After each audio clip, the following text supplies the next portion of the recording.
Hola, muy buenas tardes. Estamos en Casa Luna, Arte y Gastronomía de Caldera. Hoy día vamos a hablar sobre la importancia de la mancha. ¿Por qué es importante la mancha? Porque a partir de eso y generar un montón de juegos de la mancha, es como empiezan a desarrollarse texturas ópticas y después las físicas. Y son las que en el fondo tienen la trascendencia de lo que nosotros conocemos como las técnicas mixtas. Justamente para lograr efectos especiales, al final generamos técnicas mixtas con diferentes materiales. En este caso, lo que voy a presentarle a ustedes es la mancha, cómo la mancha trabaja y la importancia que tiene dentro de los conceptos de la composición. Porque tenemos que definir qué entendemos por arte abstracto y qué es lo que es arte figurativo. Sabemos que el arte figurativo es aquel que tiene una forma que es reconocible, se sabe exactamente cuál es, ¿ya? Y un bote, no sé, pues, un rostro, una figura, podemos hablar de un paisaje, ¿no es cierto? Todas esas son cosas reconocibles como figurativo, como arte figurativo. Pero el arte abstracto, que muchos dicen que no les gusta, que no lo entienden, que no sienten nada por él, bueno, sin embargo, el ser humano trabaja tanto en la parte de la figuración, pensando en lo que quiere obtener y con bienes y cosas que la cabeza va guardando como información conocido, como con la abstracción. Cuando hablamos de un color rojo, el color rojo por sí es un concepto abstracto, que significa abstracto que está abstraído del resto de los componentes. Cuando uno dice que hablo de algo conocido, por ejemplo de una naranja, la naranja como fruto tiene una forma, tiene un sabor, tiene un color y un aroma. Entonces intervienen todos los sentidos en ese concepto completo de lo que es una naranja. Pero cuando hablamos de la abstracción, hablamos por ejemplo de un color. Yo voy a hablar del color rojo, o por ejemplo, dentro de este trabajo que tengo aquí, que son puras manchas desarrolladas con este material, que es un simple rodillo, que va dejando un gesto, usando solamente tres materiales, que son el rojo, el amarillo y el azul, estos tres nada más, ¿ya? Y un poco agua para que no quede tan saturado. Y el resto después lo fui intencionando, pero inicialmente fueron puras manchas las que se desarrollaron sobre este papel. Yo les hablé en los primeros tutoriales respecto a la importancia de hacerse un marco, porque yo puedo buscar la mancha, cómo trabaja la mancha dentro de la composición, que es para mí importante dentro de esto. Esa mancha de ahí, por ejemplo, o simplemente esta mancha de acá, puedo girarla para ver el sistema de encuadre, cómo lo quiero, si lo quiero más abierto, menos abierto, en fin. Pero esto para mí me va dando la connotación. Ahora, una obra completa como esta, yo puedo ir recorriéndola e ir viendo en sus detalles cuál es el aporte que entrega a la obra en términos de composición y en términos de cromatismo, y cómo puedo ir avanzando para que esto vaya adquiriendo mayor sentido para el artista. Ahora, bueno, bien, la abstracción, como esto, es algo que dice, bueno, pero hasta aquí no dice nada, efectivamente, pero les voy a recordar a los que pueden ver este video que Picasso, con una frase magistral, le pregunta a una amiga en un momento de una exposición, le dice, ¿te gustan esas niñitas que eran las mujeres de Aviñón, bajando, que eran cubismo analítico, absolutamente abstracto, qué sé yo, en fin? Entonces, mira, le dice la amiga a Picasso, me gusta mucho, pero en realidad no sé lo que dicen. No entiendo el lenguaje que está expresando, cuál es la idea. Entonces Picasso le dice, oye, a ver, espérate un poquito. Tú tienes canario, ¿no es cierto? Sí, tengo canario. ¿Y tus canarios cantan? Sí, cantan precioso. ¿Y tú entiendes lo que dicen? Uno no sabe lo que está diciendo el canario y sin embargo la música que emite el canario, esa melodía, para uno pasa a ser importante, trascendente. La abstracción tiene ese concepto. Nosotros pensamos, los seres humanos, nuestro pensamiento es abstracto. Los colores son abstractos. La música es abstracta. Cuando uno dice, sí, me encanta la música es absolutamente abstracta. No tiene nada de figurativo. ¿Ya? No está... Describe cosas, pero en general es abstracta, no es una cosa figurativa. Y sin embargo nos gusta. Entonces, tenemos que entender que el ser humano, desde el que nació la raza humana hasta nuestros días, tanto lo figurativo como lo abstracto funcionan en nuestro ser en forma cotidiana y en todos los sentidos. Entonces, ¿cómo nace? Que es nuestro tema principal, digamos, las técnicas mixtas nacen de la necesidad de expresarse usando diferentes fórmulas para generar texturas, efectos especiales que aporten un mayor lenguaje a la obra. Ahora, dentro de esto, uno dirá, bueno, ¿es arte o son puras manchas acá? Bueno, en este momento son puras manchas. Para que exista una obra, estas manchas tienen que tomar un sentido. Y ese sentido significa buscar un centro de interés, buscar tensiones, buscar ritmos, composición. Hay que componer esto para que se transforme en una obra. Es como si en el fondo, al principio de un concierto, todos los instrumentos estuvieran tocando para ver exactamente cómo suena cada uno de ellos, para sintonizarlos bien. Una vez que ya están acorde a las necesidades de lo que se va a tocar como concierto, parte el espectáculo. Una obra pictórica es exactamente lo mismo. Yo parto manchando en este caso, que es mi forma de trabajar, y a partir de esto yo voy buscando qué es rescatable, qué no.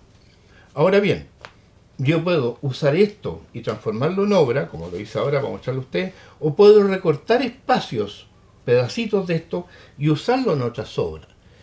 Quienes hacían eso fueron justamente Picasso, uno de los primeros, con lo que nosotros conocemos como el collage. El collage, claro, él empezó recortando figuras, ¿ya? Pero no necesitamos recortar solamente figuras.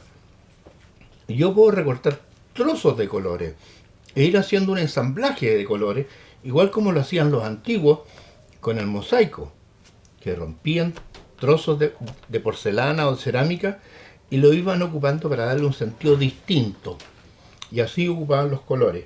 Yo puedo hacer lo mismo acá y hacer una especie de mosaico, que nosotros llamaremos collage, para hacer algo absolutamente diferente.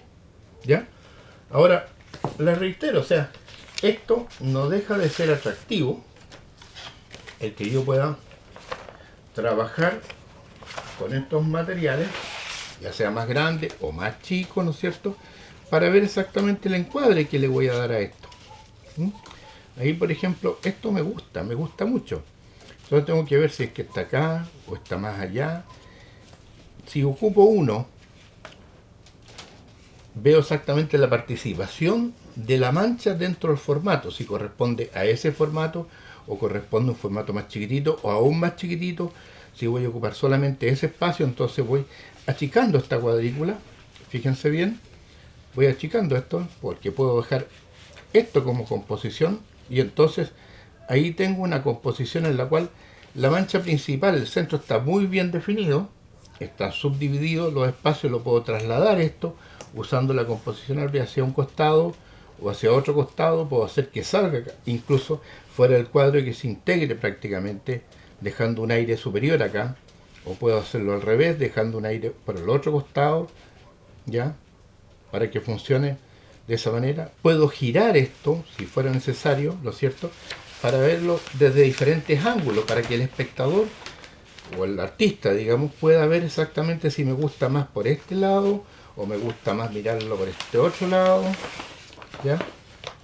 Parado así, con esto así, para mí toma un carácter más totémico, en un formato más grande. Podría hacer eso, limpiando estos espacios de acá, por ejemplo. Ojo en un blanco. En fin, cada uno tiene sus formas de buscar cómo expresarse, pero lo importante en la abstracción es buscar los centros de interés, los puntos que convergen y que van generando ese diálogo para la imagen. O sea, tenemos que entender que esto es un lenguaje visual. ¿Mm? Por lo tanto, cada uno va a ir viendo exactamente cómo esto toma un mayor sentido y se lo va a usar en su totalidad o va a usar ese pequeño espacio. Miren qué lindo esto, con esa transparencia que hay ahí, que se yo, en fin, le da una luz especial, esos celestes que están ahí. Pasa a ser muy atractivo esto. ¿Mm? Voy a trasladar ligeramente para acá.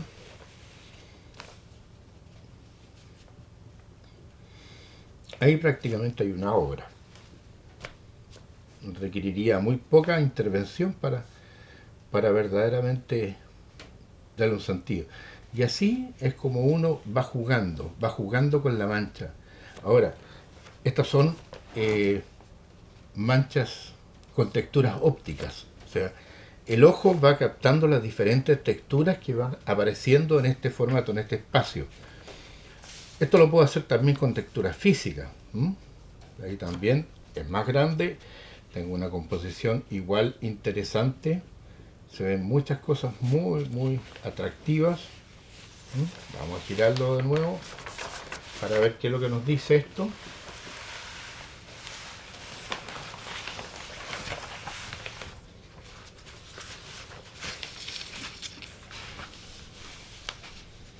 Y ahí entonces ya logro captar perfectamente algo muy atractivo que para mí tiene mucho sentido y relacionado con los óxidos de los minerales del norte. Los colores que yo habitualmente uso en mi obra están basados justamente en eso. Y esto es abstracto, o sea, lo puedo llevar en formatos mucho más grandes, superlativos, y voy a obtener, digamos, un excelente resultado. Ahora, ¿cómo puedo yo hacer esto en formato grande? Es la gracia. Esa es la idea. Entonces, bueno, hay diferentes fórmulas. Una es dibujar, qué sé yo, cada una de las cosas y hacer un trazo plano. Otra es manchar siguiendo ciertas líneas, qué sé yo, en fin, e intencionar después el formato. Pero básicamente lo importante para el espectador es que esto nace como una prueba de que somos capaces a partir de 3 colores de producir toda una posibilidad. ¿Y por qué lo digo esto? Porque en realidad los alumnos, cuando se llenan de colores, se llenan de problemas y al final entonces avanzan menos.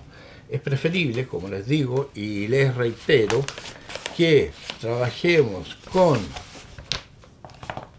rojo, magenta o quinacridón magenta, Hansa hielo o amarillo medio, y en este caso estoy usando un azul talosiano. Claro. Entonces, si logro, como se llama, con estos 3 colores producir a lo más, si fuera necesario agregarle un poco de blanco, sería suficiente.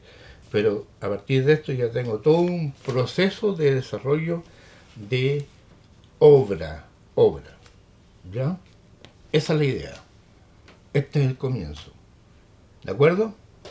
Habiendo dicho lo anterior, ahora vamos a proceder a trabajar con 3 cartulinas que yo las he pintado así en forma burda, una en azul, la otra con amarillo y la otra con rojo, con los mismos colores que estábamos usando anteriormente, estos mismos que están aquí, no tienen nada de nuevo.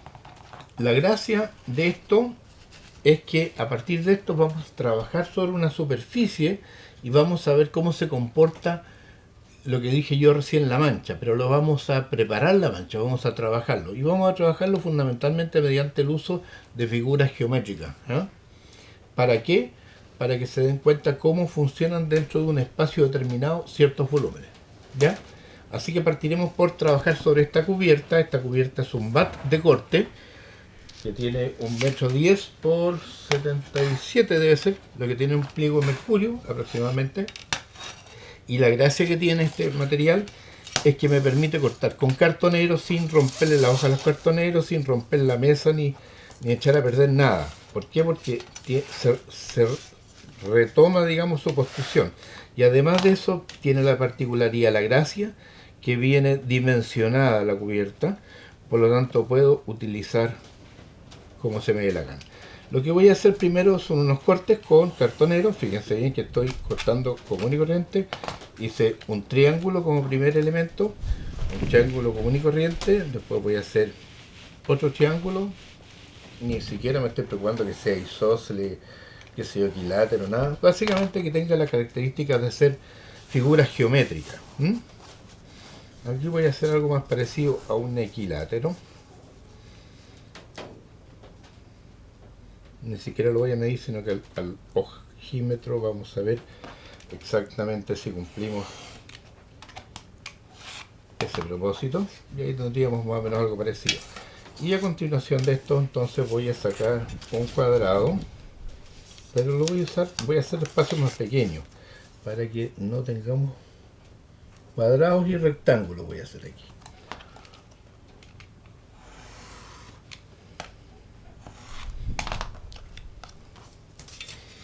Voy a hacer parecido a un cuadrado, o lo más cercano a un cuadrado. Voy a hacer como 2 o 3 cuadrados.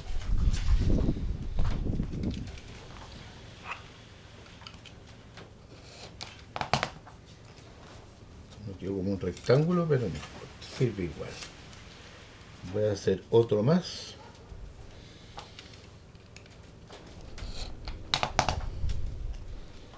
Y voy a hacer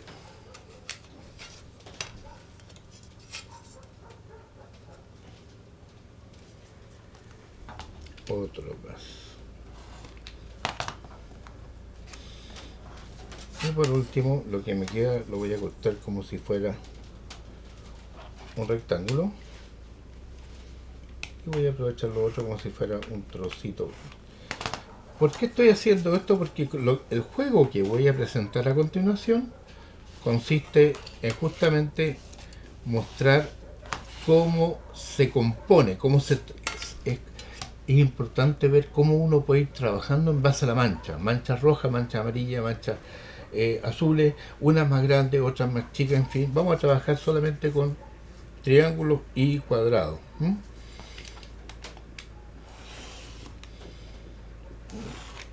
Pueden ser formas irregulares, pero en este momento quiero que partamos primero por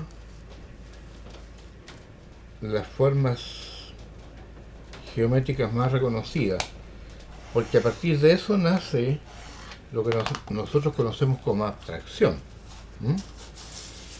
Vamos a ocupar aquí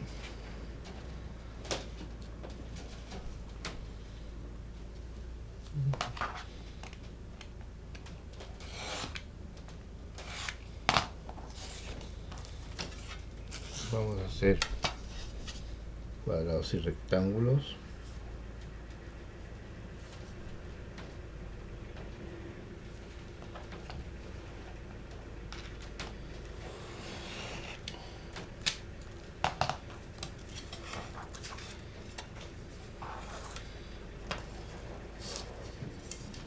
Fíjense que no se rompe el material donde estoy cortando, no pierde el filo el cartonero, ni rompo la madera.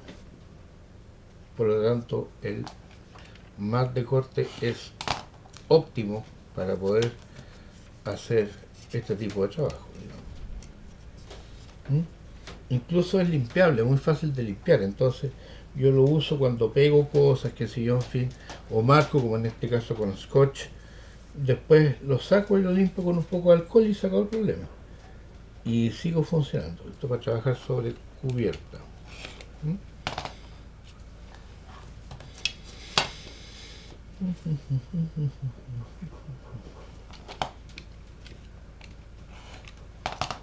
Ya, vamos a partir.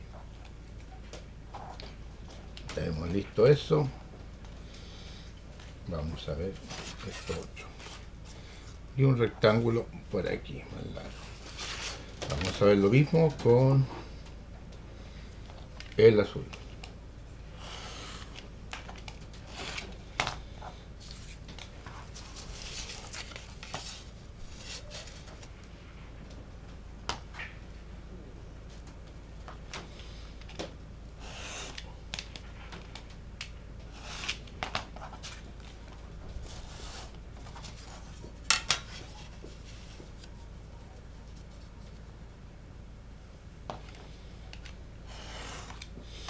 Si lo quieren hacer más sofisticado, perfectamente lo pueden hacer con circunferencias, qué sé yo, en fin, pero en lo posible manejen los formatos que son eh, geométricos, mantengan la geometría. ¿M? Yo voy a apoyar un poquitito aquí en las rectas y las curvas.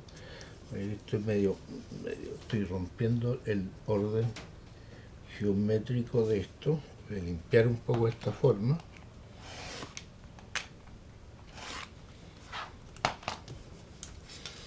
Para hacer un rectángulo más parejo y me permita sacar algunos cuadros. Ahora, ¿por qué lo estoy haciendo ahora y no lo hice antes? Primero porque es importante que vean cómo voy sacando las formas, o sea, cómo voy cortando sobre este material. Para que vean, primero que nada eso.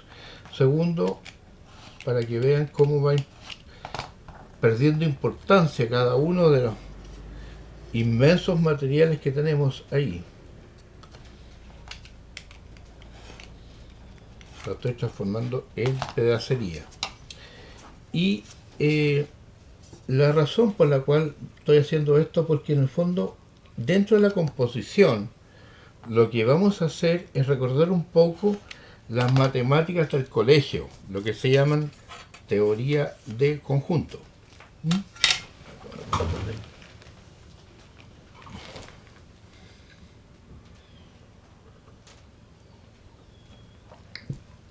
Voy a usar, primero que nada, el formato más grande en este caso,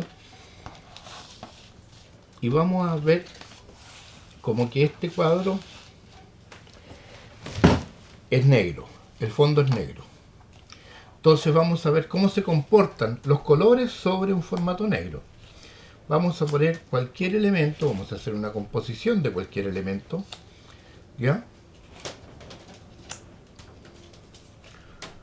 Como lo hacían los primeros abstractos. ¿Mm?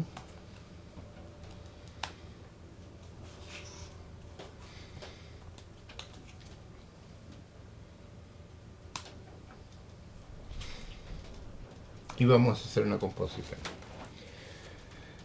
Podríamos decir que en esta composición los colores que están interviniendo son absolutamente tres. Podemos decir también que dentro de la composición los rojos son los de mayor masa sobre esta superficie. Sin embargo, la tensión que está produciéndose hace que los puntos de interés de la obra están puestos básicamente en los azules y en los amarillos. ¿Cómo se notaría más todavía? Es si yo le agregara más rojo al fondo, más superficie de rojos al fondo, por ejemplo esto de frentón,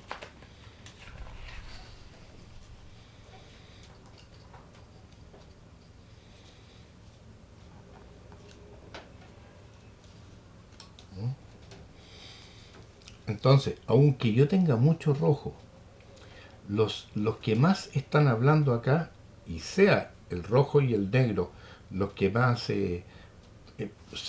¿cómo se llama? Funcionan como fondo, no pasan a ser ellos los más atrayentes como centros de interés, sino que por el contrario pasan a ser los amarillos y los azules.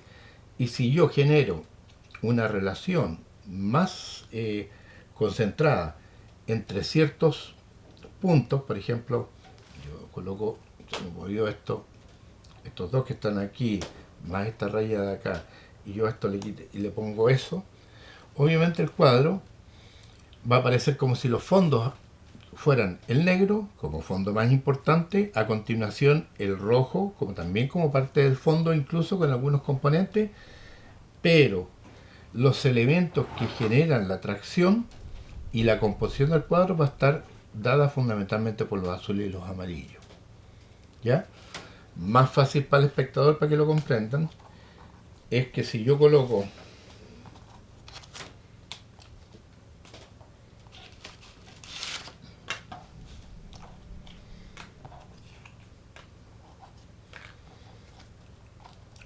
esto Bueno, en el siglo XXI podrían decir, ah, eso es arte. ¿Por qué? Porque ubiqué en el espacio un, ¿cómo se llama? Un amarillo dentro de un espacio negro que tiene cuadriculado y líneas que van en un sentido correspondiente. Sí, puede ser, pero yo sinceramente, basándome en conceptos un poco más arcaicos, sacándome encima a Marcel Duchamp y a otros grandes filósofos modernos del arte, yo diría que aún ahí no hay arte, porque sencillamente este está en solitario. El diálogo en un arte se genera por la conversación de uno o más partes. Por lo tanto, es distinto si yo coloco eso solo con esto, por ejemplo, porque esto me permitiría hacer que dialogaran estos elementos. Primero porque son de la misma familia, segundo porque tienen direcciones distintas y están divididos por una distancia en ambos sentidos, en todas sus direcciones, y eso le va dando cierta dinámica, cierto movimiento ya. Si a eso le agrego entonces otra más que va, por ejemplo, aquí, ya esto tiene mayor sentido estético, artístico, y hay una composición. Distinto sería si yo lleno esto, por ejemplo, de elementos amarillos, así en forma repartida en forma al azar, y digo, como algunos creen, que el arte abstracto es eso, llegar y tirar manchas encima de un espacio y entonces, como tengo lleno de manchas, eso es abstracción. Y más todavía si le meto rojo encima y más rojo y más cosas. Y la composición. Bueno, si ustedes se dan cuenta aquí, lo que estoy logrando al hacer tanta cosa como esto, es hacer que la obra vaya perdiendo su sentido estético porque lo voy avigorando de cosas que carecen de dirección, de sentido y de orden psicológico. O sea, no tengo por dónde tomar la obra. Entonces yo dejo eso y le coloco esta cuestión y dice, ah, eso es arte abstracto. ¿Será eso arte abstracto? Créanme que la verdad es que lo dudo. No lo es. Y no lo es porque sencillamente las tensiones no permiten apreciar lo que es un centro de interés. No hay una conversación, no hay un diálogo, no hay un ritmo, no hay nada. Son elementos azarosos. Si a esto le empiezo a dar algún grado de orden, limpio un poco. Me acuerdo de mi profesor Eduardo Kupp que decía, lo menos es más. Es preferible que pocas cosas hablen lo suficiente como para que digan todo lo que tienen que decir. Cuando recargan de formas y de cosas, al final pasa a ser una chimuchina, o sea, pasa a ser una cosa que sí, un sinsentido. Si yo empiezo a ordenar estos materiales dentro de este espacio, ya empieza a haber una cosa un tanto distinta. Y puedo entonces generar una composición. Ahí ya estoy logrando, con menos material, formar algo bastante más armonioso, bastante con un diálogo mucho más atractivo para los ojos de algún espectador. ¿Mm?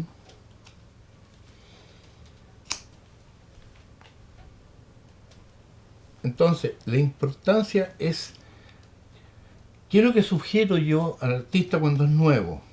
No llegar y poner, tirar manchas y qué sé yo, a tontas y a locas, porque en el fondo no se va perdiendo el sentido de la obra o uno mismo va perdiendo el diálogo.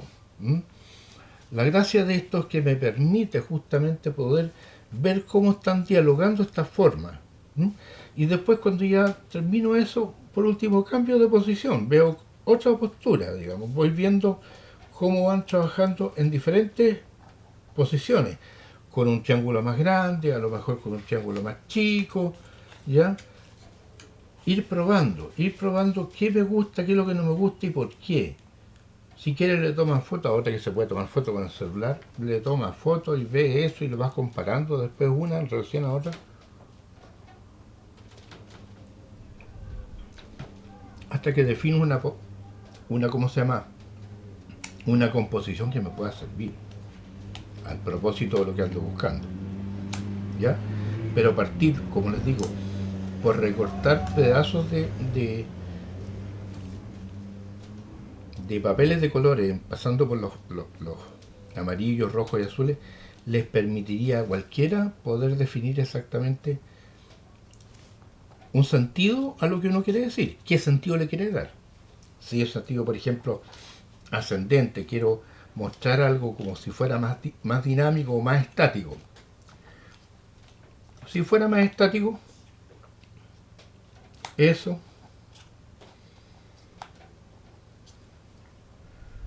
sería estático. Hay un orden y está centrado, estático. Lo quiero más dinámico, lo voy a inclinar. Le voy a dar un sentido aquí y le voy a colocar otro elemento allá. Y con eso ya tiene una dinámica diferente. Si lo coloco al revés, acostado,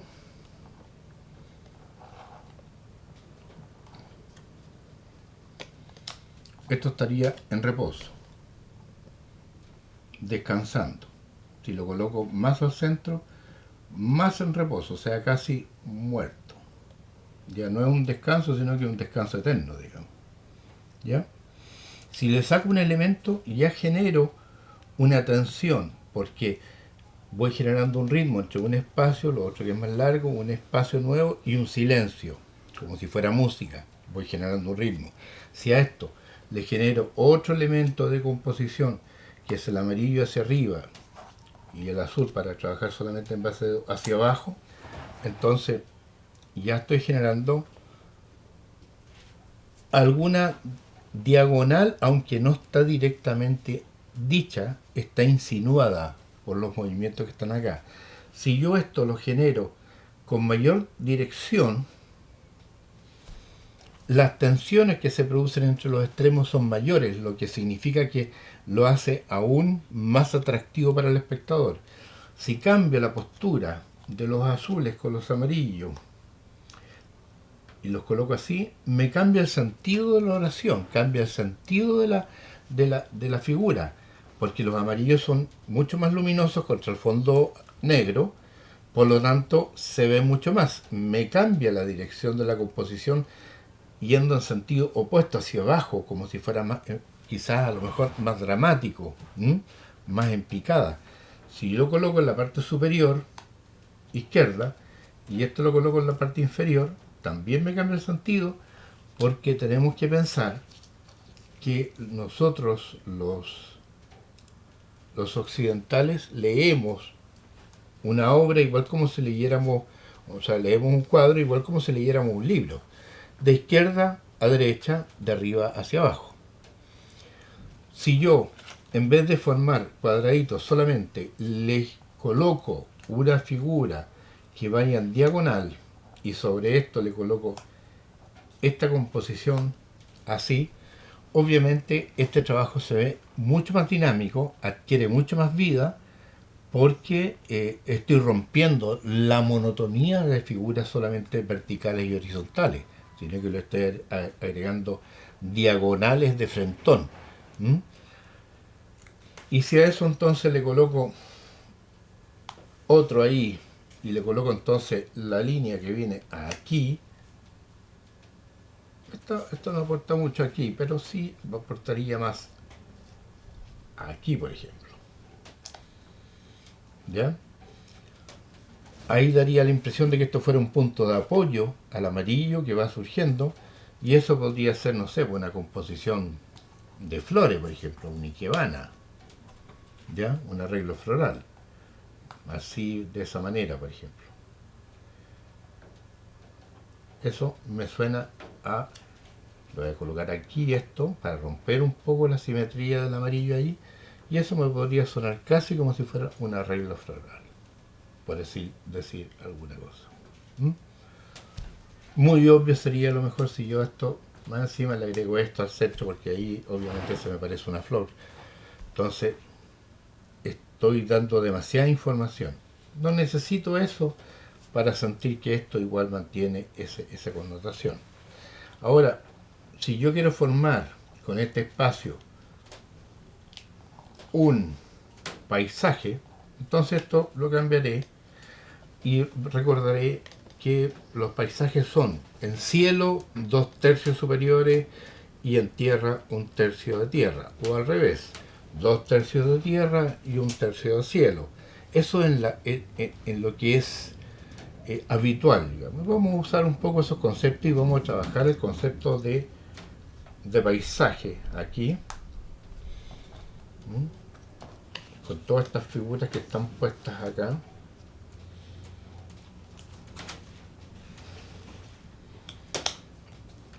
Entonces vamos a entender que los azules están detrás y corresponden al paisaje de más atrás, ¿no es cierto? Y lo que está adelante viene a ser un paisaje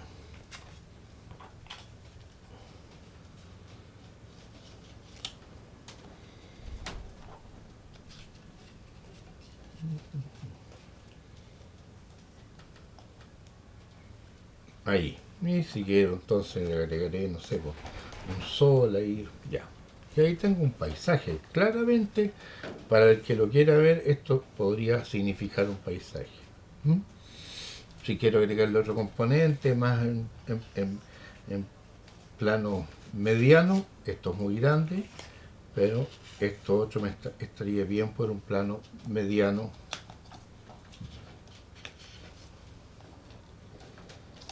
Y tendría igual el concepto de paisaje. Ahora, puedo generar cambios, sí, puedo ir girando esto para ir viendo cómo se comporta en relación al orden, pero equilibrio, el paisaje tiende a tener una horizontalidad. ¿Podría hacerlo en forma vertical? Claro, puedo hacer un paisaje vertical y lo tendría ahí, entonces con dos blancos, y tendría igual el concepto de paisaje, ¿no es cierto?, en un formato más pequeño, y se mantiene el sentido de lo que es un paisaje. Podría moverlo hacia arriba para ver cómo funciona esto abajo, pero miren qué interesante esto. Y esto tiene relación directa con el ¿cómo se llama? Con el collage.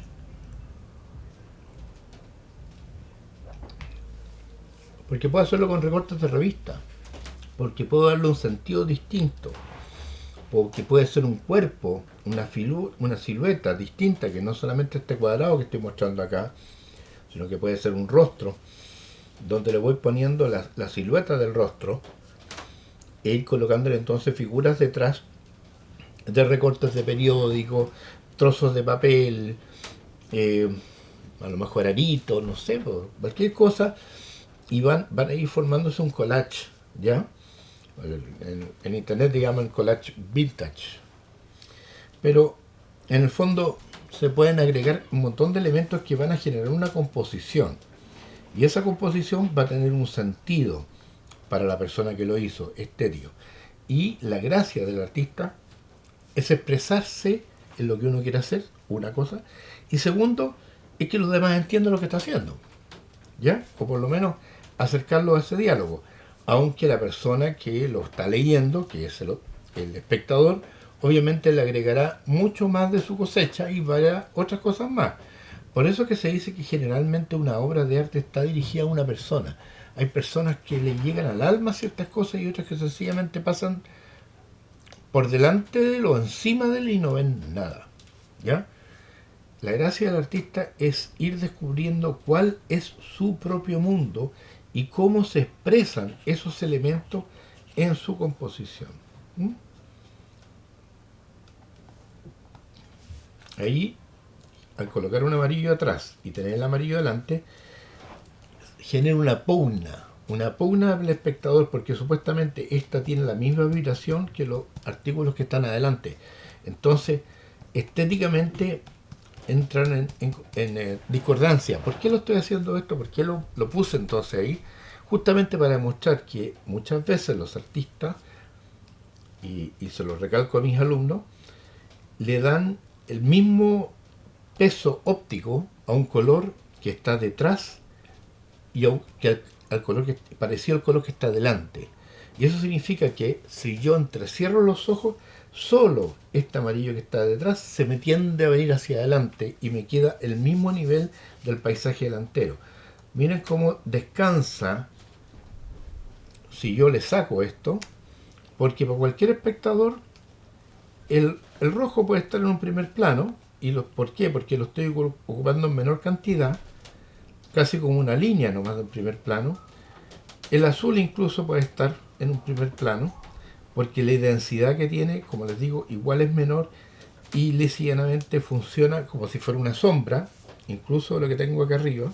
Podría colocarlo más grande y más horizontal y se sentiría hasta como si fuera un lago, digamos.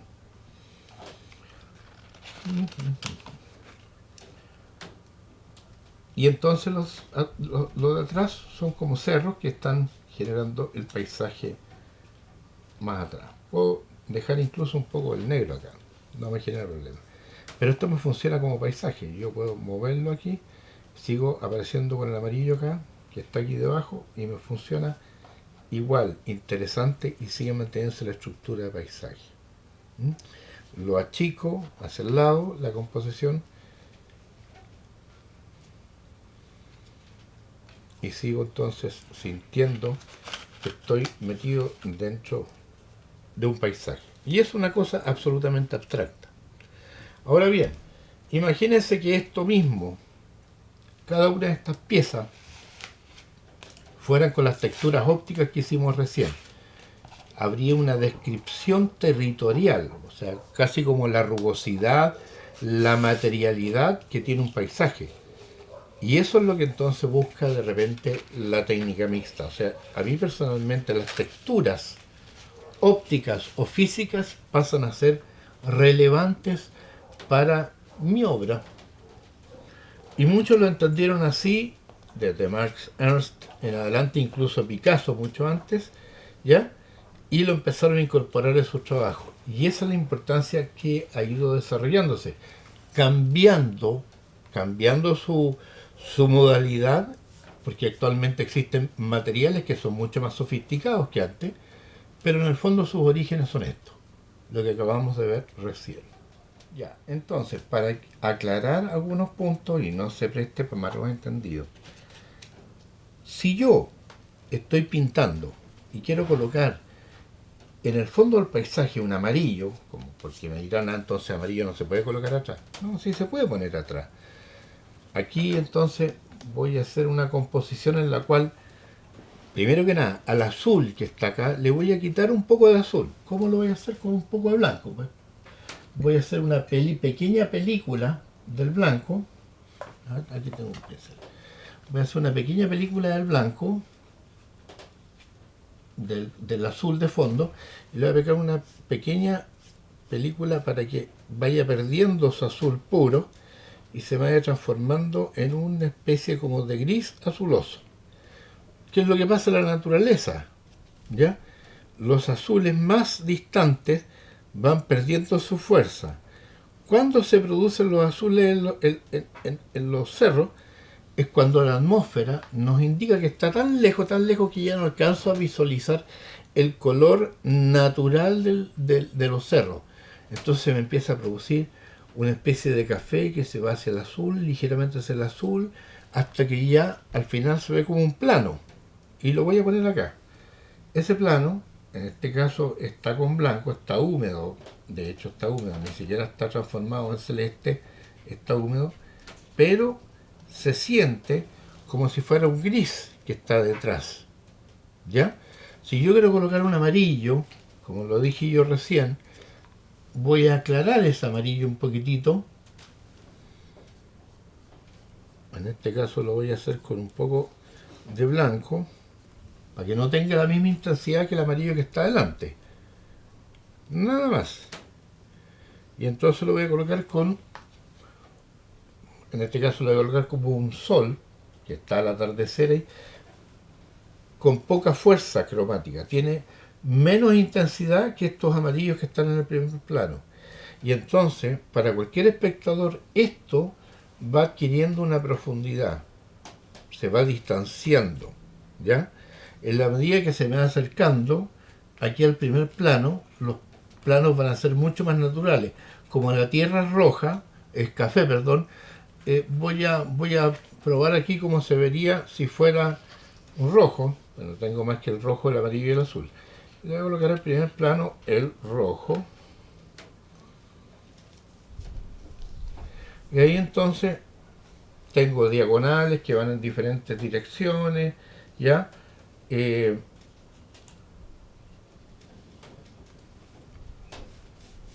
tengo un paisaje, ¿ya? Y tengo un primer plano, primerísimo primer plano que vendría a ser el rojo, un blanco que puede ser un área neutra, porque siempre en los espacios, digamos, cuando le da mucho sol en ciertos espacios es blanco, blanco, especialmente al mediodía. Y aquí, si tengo, como se llama, contraste azul, con mayor razón me conviene que haya un color claro entre medio. Y al final, entonces, tengo un paisaje de los cerros más distantes, casi fundido con la lontananza, con la distancia de atrás. Aquí entonces he logrado generar con muy pocos elementos una profundidad de una composición. Y yo podría jugar hacia abajo, qué sé yo, en fin, colocando de nuevo las cartulinas aquí, poniendo si quiero el amarillo, este otro lado de nuevo, aquí.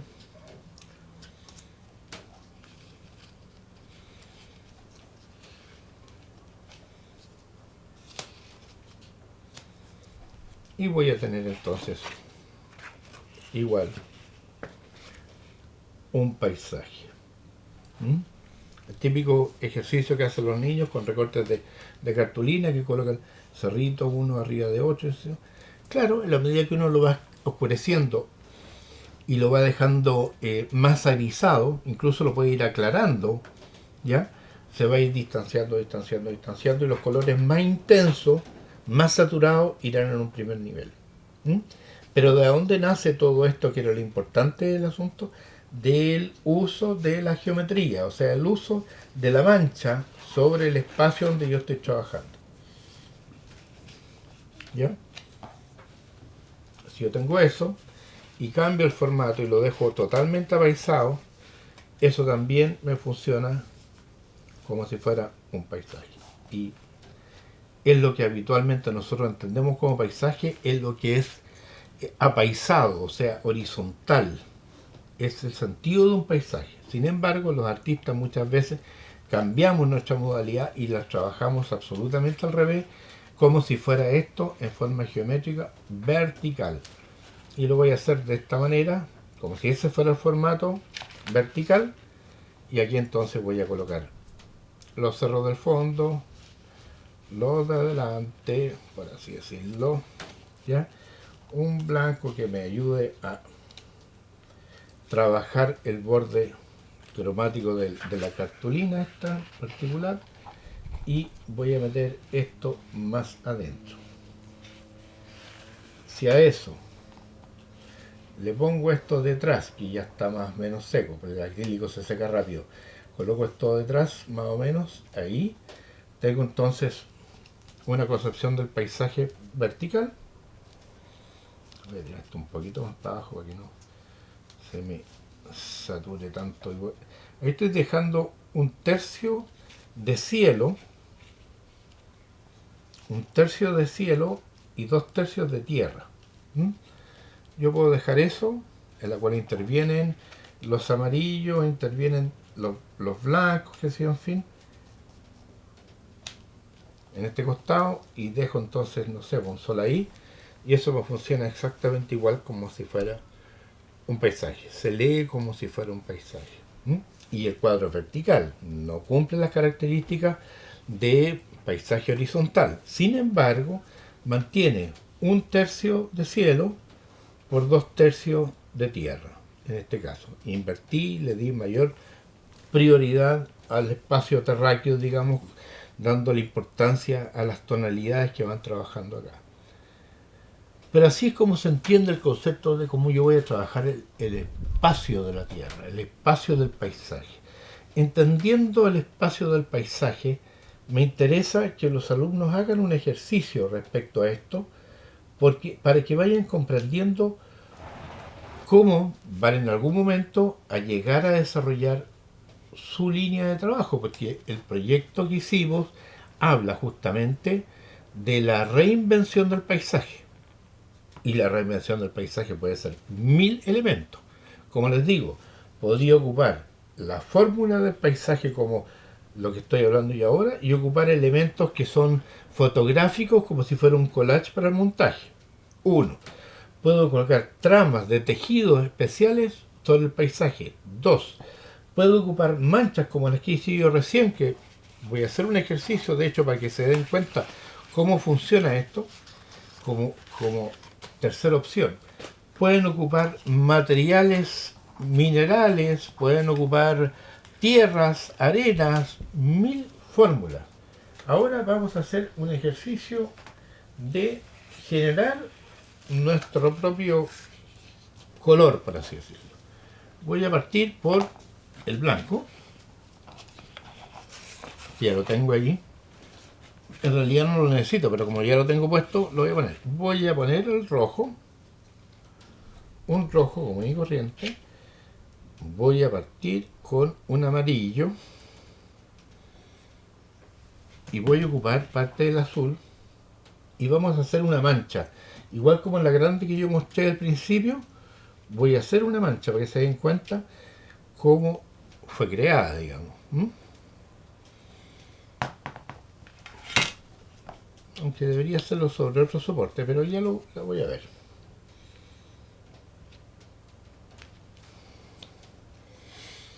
Voy a usar dos distintos materiales. Ya, y el rodillo. Voy a tomar parte del blanco, parte del amarillo, el azul, el rojo, y voy a generar una mancha, que no sé cómo me va a quedar, es como si fuera una mancha de colores, y la voy a usar directamente aquí.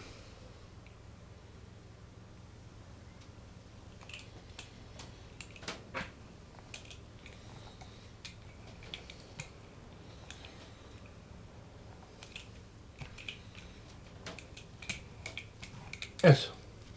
Si eso, lo voy a tomar, tengo aquí para que tengamos más opciones, porque el amarillo salió poco. Vamos a usar con más amarillo.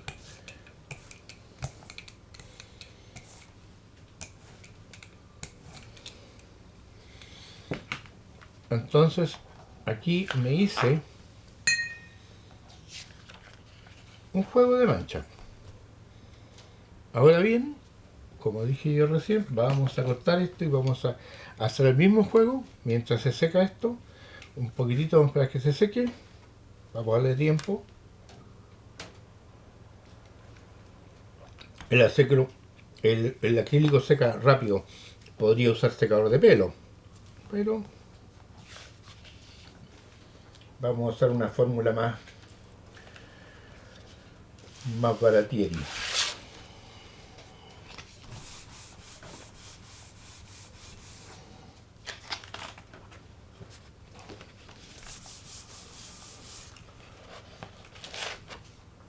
Ya.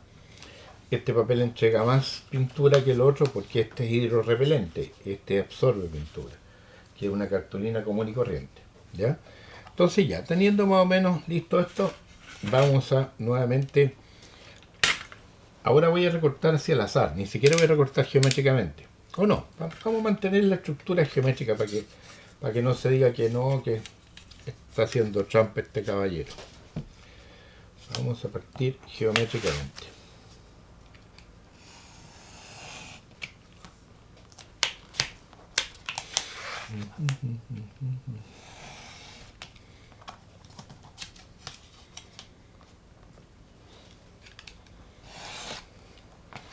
Azarosamente, o sea, no estoy buscando conseguir nada más que una mancha, no estoy preocupándome si es que esta cuestión, qué sentido le voy a usar, no, nada, voy a ver algo que me vayan sirviendo como pedacitos, ¿no? ¿Mm?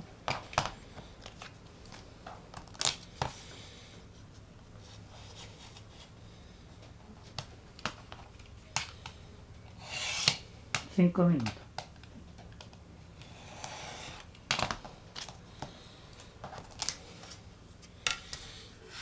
usar los rojos acá.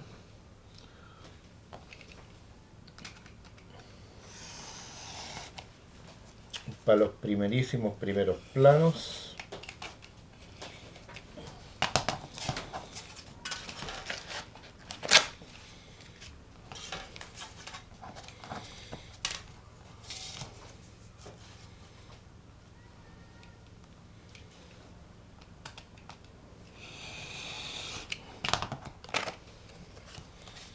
Ya. Aquí tenemos algunas manchas hechas delante de ustedes. Vamos a hacerlas trabajar ahora. Esto se puede hacer de mil formas. Lo pueden hacer con pinceles, lo pueden hacer con el uslero de la casa, lo pueden hacer con una botella, más pasando los colores por abajo. Mil maneras. Con cordeles, en fin, mil cosas. Ya, yo voy a poner esto dentro del cuadro para ver exactamente cómo lo vamos a hacer funcionar. Insistimos que nuestro cuadro va a ser oscuro. Voy a colocar esto dejando un color oscuro acá, tirando a lo mejor esto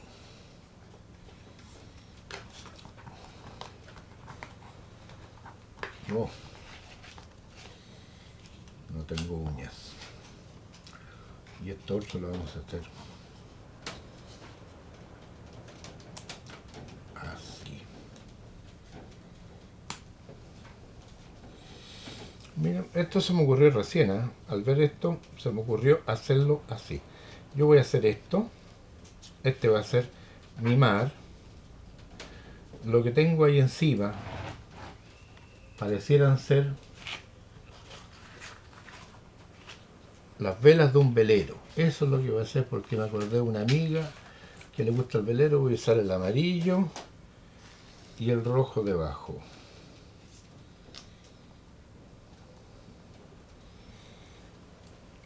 Voy a usar eso.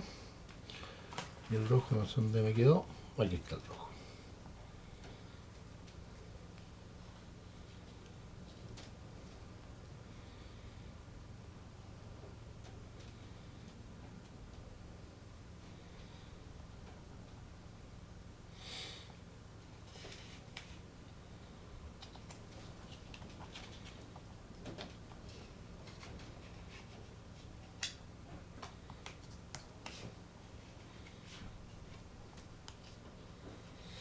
Estoy buscando el orden que más me acomoda para que se parezca al motivo que yo quiero representar.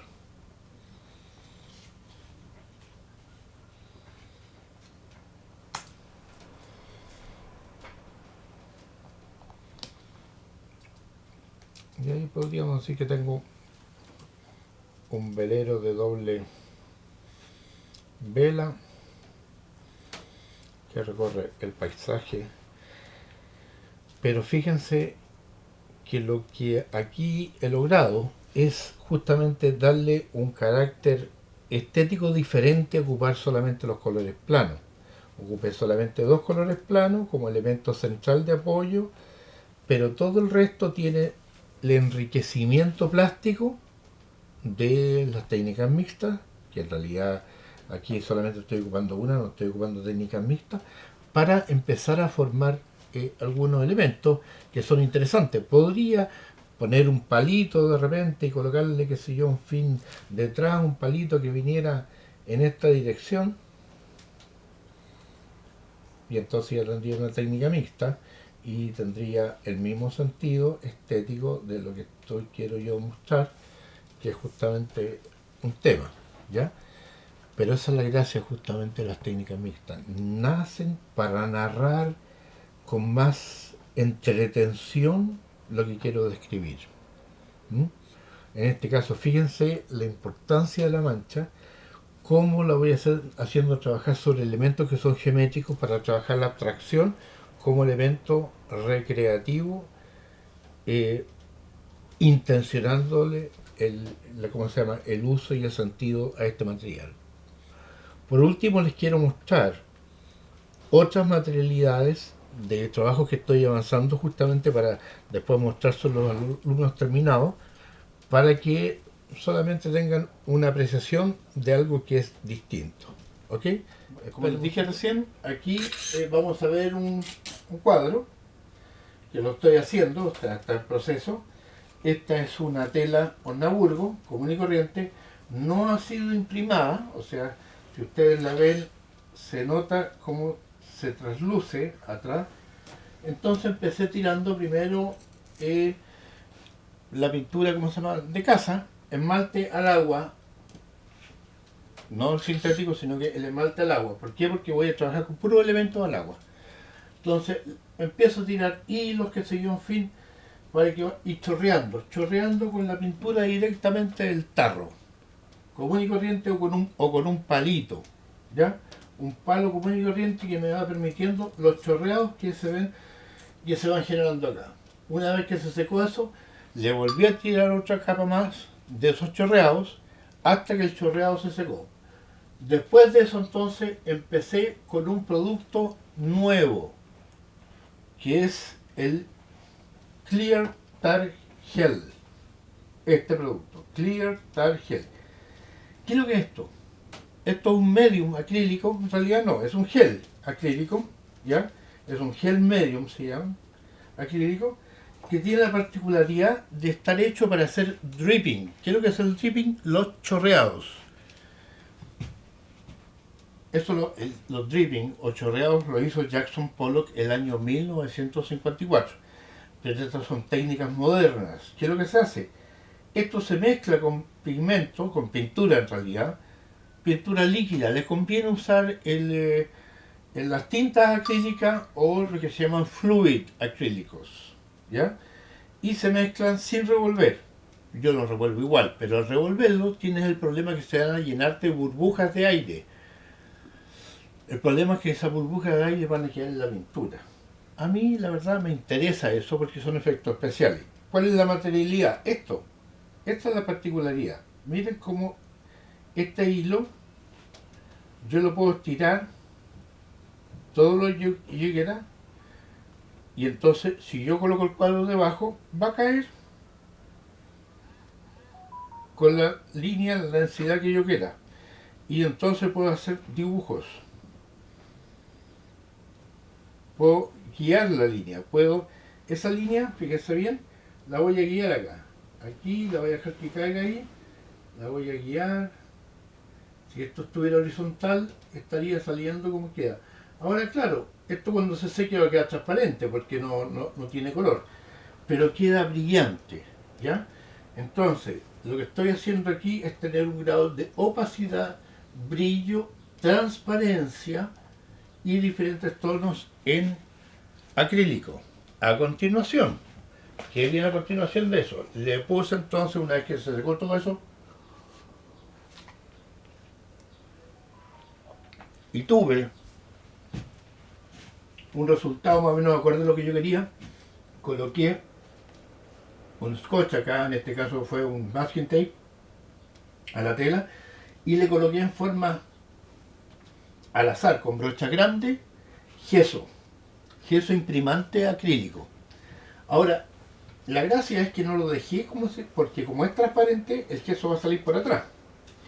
Entonces lo hice de tal forma que fuera sin agua, para que este fuera generando parches, como que me vayan quedando manchas nomás. Fíjense las manchas que hay acá. ¿Por qué lo hice así? Porque una vez que le coloque los acrílicos, una vez que pinto con acrílico, dependiendo la técnica que voy a ocupar en el acrílico, si es una técnica seca o técnica húmeda o mancha, esta se va a ir metiendo dentro de la tela. Si yo lo mojo, el acrílico lo coloco húmedo y mojo primero la tela va a absorber igual como si fuera el té que tiñe. Entonces la tela se va a teñir. Si yo lo uso seco, me va a quedar un trazo. Y yo voy a jugar entonces con esos elementos detrás para que esto vaya adquiriendo un color de fondo que a mí me interesa usar, ¿ya? Para ir trabajando entonces cada una de las etapas de esto, que después se los voy a ir mostrando cómo va avanzando, porque en realidad es un trabajo más bien rápido, ¿ya? Pero, ¿qué color rojo le puse yo aquí? El Kinecridon magenta líquido, que es este que está acá, este que está aquí, ¿ya? Quinacridón magenta, que lo mezclé entonces en un pote aparte, que es este que está aquí, para tener entonces el quinacridón. Una vez que salía de acá, con una punta de pincel fino por detrás, lo untaba y lo iba sacando mientras el cuadro lo mantenía en el suelo. ¿Ya? Y con eso fui sacando este tipo de obra. ¿Ya? Después, otra cosa que es importante que ustedes sepan, vimos en la clase pasada otro tipo de obra distinta, que para la próxima semana ya los van a ver los avances. Era este tipo de obra. Este trabajo partí por colocarle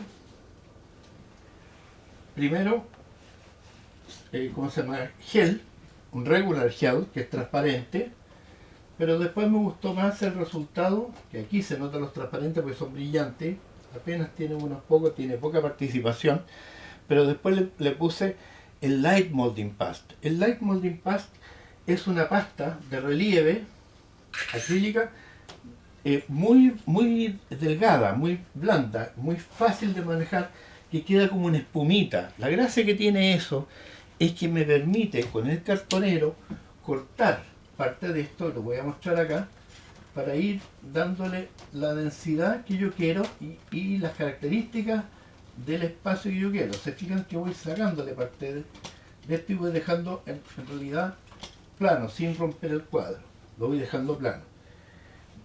¿Qué es lo que viene a continuación de esto?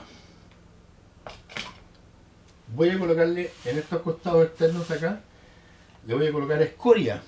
Escoria es la que hay aquí de la fundición que hubo en el puerto Caldera, o sea, aquello que nos sobra, que quedó botado, digamos, porque no se cuidaban los bordes costeros, quedó botado y hasta el día de hoy está lentamente el mar haciendo su trabajo para ir purificándolo y transformándolo en una arena negra. Esa arena negra la voy a pegar sobre esta superficie de acá, la voy a ingresar en parte de esto y sobre esto le voy a colocar pinturas acrílicas líquidas. Una vez que termine ese proceso, a gran parte de como si fuera un tótem, le voy a colocar algunas cosas en folia dorada o pan de oro, para que vaya tomando un sentido gráfico entre lo que es el contraste de los desechos versus el mineral puro que tenemos acá en el norte. Voy a jugar con ese concepto. Vamos a ver qué tal nos resulta. Esto es lo que les quería mostrar.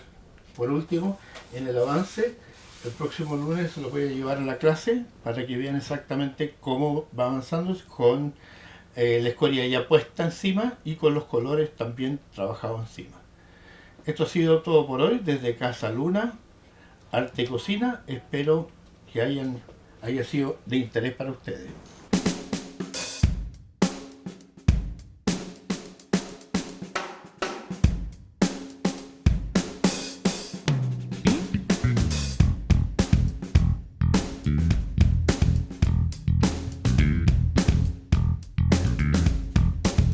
¿Sí?